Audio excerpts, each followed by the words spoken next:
So Logan and I, we've known each other since we were kids, and we ended up starting dating when I was 15, and then when I was 17 I got pregnant in high school. I was a junior, and then we wanted to get married, and we got married before my senior year. I turned 18, and then my senior year I did an independent study and was raising my son. And then right when I graduated my senior year, my husband was in the Sheriff's Academy at the end of my senior year, and then we got word that Logan's sisters were about to go into foster care, and we had our own apartment and we had an extra room, and I know my husband's heart really wanted for them to come live with us, and of course, as anybody would, we definitely prayed about it, and we stepped up and God opened the door for us to have them come live with us, and they were only 10 and 12.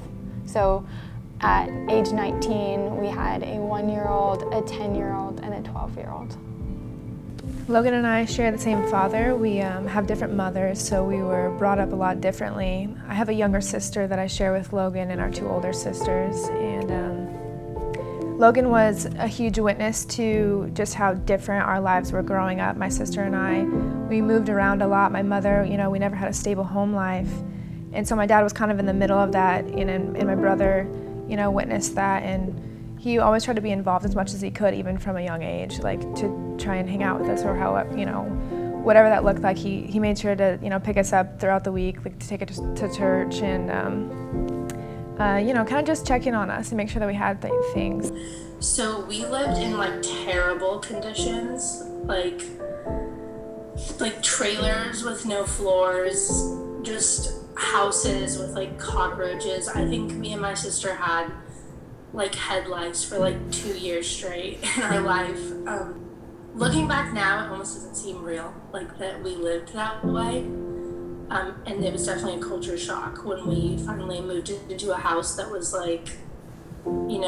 nice and didn't have bugs and was warm, and then it was cold in the summer.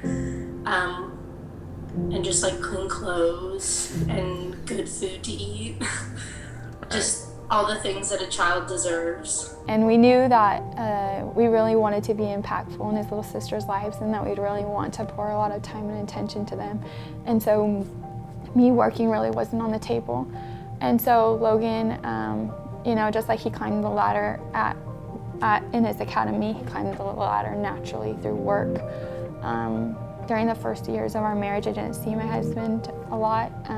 He worked, different areas, but then he tried out for the SWAT team and then ended up doing really well, making it his first time. And then he worked really hard to get on CalMet. And my husband has very driven and then also adventurous spirit. And so whenever he got on CalMet, I was really happy for him, the drug narcotics unit. Whenever he got on that unit, I remember older people coming to me saying, "You really need to pray hard for your husband." And I'm like, and I kind of disregarded it. I was like, "No, I'm so happy for him. I'm excited for him." And they'd give me this look, and I didn't really understand. And now I understand. Being on that unit, my husband changed a lot. He changed a lot. Because, when you're on that unit and you're on undercover, you have to change who you are, and you have to blend in with the crowd, and you have to blend in with the darkest of the dark, and you are with the drug cartel, and you can't stand out as a cop, or your life is on the line. And so, I guess during that time of when he was on that unit, I saw him change inside out. I saw him, little by little, not within the first few weeks, but in the first few months. You have to be a really good liar. You have to change your outer appearance. I feel like it would be hard for anyone to go into that type of work and not be changed by it.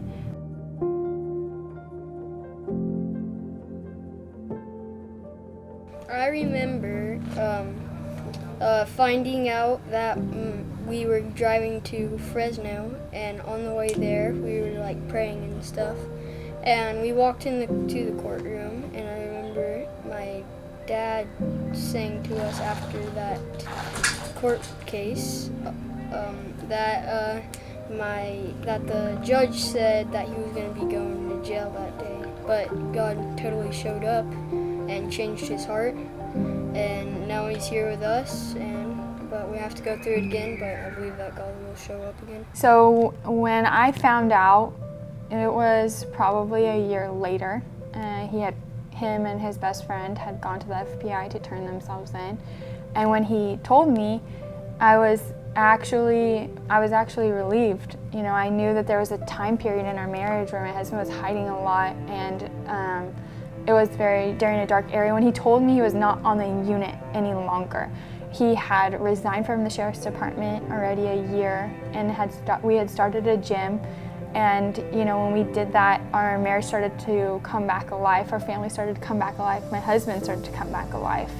You know, he got out of the drug unit, and I was so grateful at the time because I had known how much he changed, and I really wanted my husband back, the one that I knew, and I knew him changing and would be leaving. And so when he wanted to leave, I really encouraged him to leave. I was so grateful because I had known how much he changed, and I knew that he needed a different environment. And whenever he left the sheriff's department, you know, I did not know that he had done anything wrong. And so he was already out for a year and then got healthy. And so when I did find out, you know, I was definitely surprised and in shock, but it made sense. So the first time I met Logan, I actually just came to the park, and because I heard worship music playing, and me and my friend, oh hey, like let's go check it out because we're into God too, and we saw this man just teaching to these kids, right? And I'm like, okay, cool, like Bible study, right? And the first time I met Logan, I never seen more of a man of God in my life. I seen people who talk about the love of God and how they worship Him and they obey Him, but like just His presence and His love for people, I've never seen that in my life. And I see him as just a role model, and I see the way he treats his wife, his kids, me and myself, and it's just really warm and welcoming. And yeah, I'm really grateful for that. So just as a 23-year-old woman, I've accomplished so many things, and that's solely because of my brother, Logan. I am a United States Navy veteran.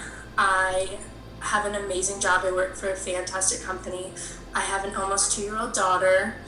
We have an amazing life. We don't want for anything. I'm a full-time student at Georgia State.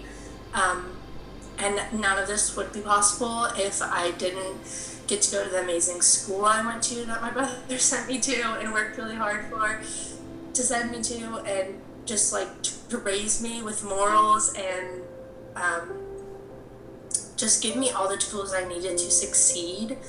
So I owe him everything for that. If the court case were to go a certain way, not only, personally would I be impacted by losing, a father figure and a mentor and a provider in my life and a protector in my life, but also the community that relies on him, daily, the kids that, he mentors and the men and women that he impacts. And, he's built an entire ministry to build up, kids in the community to be great leaders. My brother is a great leader, and he did use all of his qualities at one point for wrong reasons. If he were to be taken out of everyone's lives, it would be a huge hit, because a lot of people do rely on him, and I just don't see how that would be beneficial for anybody, for him to be behind bars. The way it affected my life is just like, it would be tough not having a father figure just for so much of my life.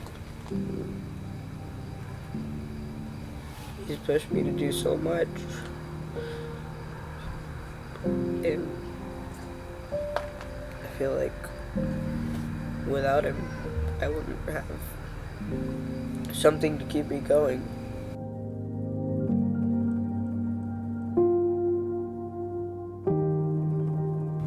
I would miss going swimming and watching movies. boarding school.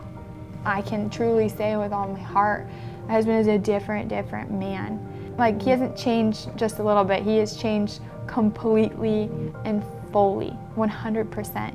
You know, our life has literally been on hold. You know, we don't know what professions we want to pursue or endure, or what city to move to. You know, I don't see how putting him in jail would help the situation. If my husband is growing and doing so much, how would putting him in jail help anything? You know, it would bring more hardship on our family, hardship on my children. And not only was my husband on probation for 3 years, you know, we got fined $20,000. You know, and then on top of that, another $25,000 of paying our lawyer. You know, that I know those are a lot of, I mean, that might not be a lot of money to some people, but to, you know, have to start life completely all over from rock bottom and work our way up. Yes, that's consequences of sin, but at the same time, we've been on this boat of coming up from rock bottom for a long time. And I feel like if he were to go to jail, it would set our family back at rock bottom again. And so it's just something that I feel like we have definitely done our time together as a family through this trial, and something that we want to be done with, that so we can start living again.